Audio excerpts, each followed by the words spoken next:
All right, so you locked your keys in your Rogue. I'm gonna show you how to get in there, right?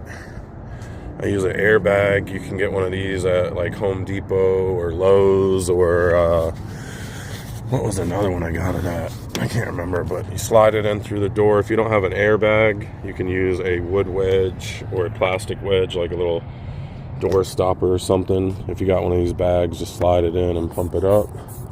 And when you pump it up, that's gonna pry the door outward, giving you access inside the vehicle, same as if you would use like a wood wedge or a plastic wedge.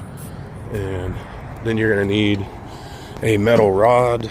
This is Access Tools metal rod. That's also their airbag, which you can find the link in the description. If you don't have one of these and you're doing this yourself at home and you're not a professional roadside person, you can make this rod out of metal rod at Home Depot or some hardware store, bend it up and tape up the tip of it, and then stick it inside the vehicle. Come over here to the flipper lock, flip that backwards, and then pull your tool back out of the vehicle and deflate your bag or pull your wedge out.